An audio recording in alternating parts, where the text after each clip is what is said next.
Ayan, magluluto ako ngayon ng nilaga na liempo.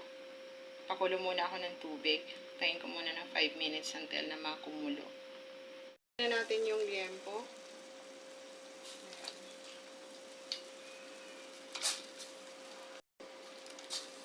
Natin na kumulo hanggang sa maluto na siya.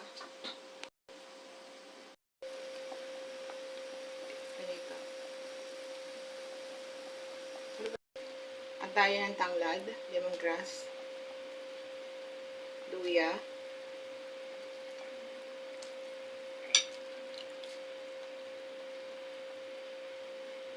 meron tayong hubad na bawang pero hindi ko pinigpit,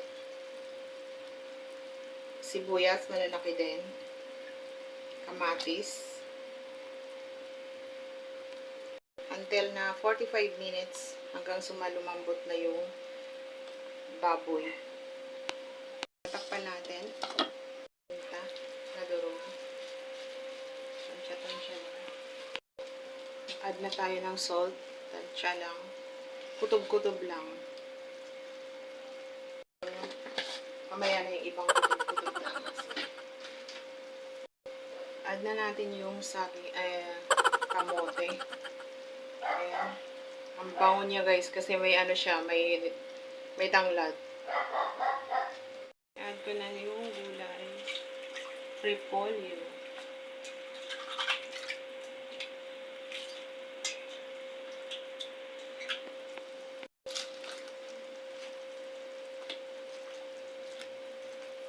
Tignan natin yung sili.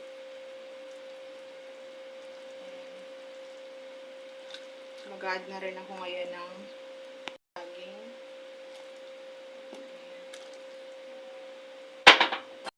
Tapos magtitimpla na lang tayo ngayon guys ng ano. Titimplahan ko ngayon ng another salt. Add na lang tayo ng konting patis. Ayan.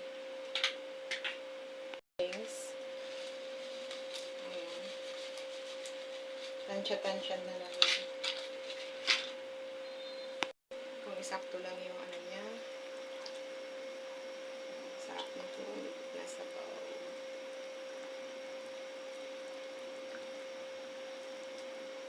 Tikman natin guys.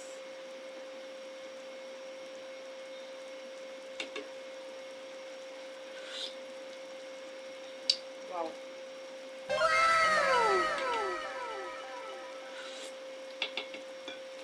Lagyan natin ng konti pang hindi pa makuha yung may pagkatabang pa siya.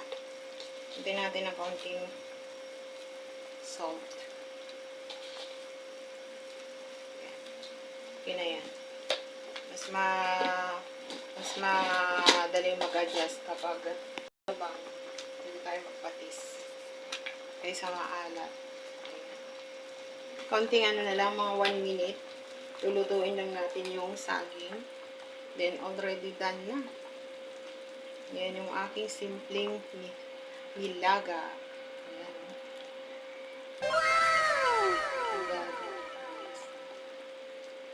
Gusto ko dito yung gulay. Ayan na. Ayan. Mga 1 minute. Lagay tayo ng dahon ng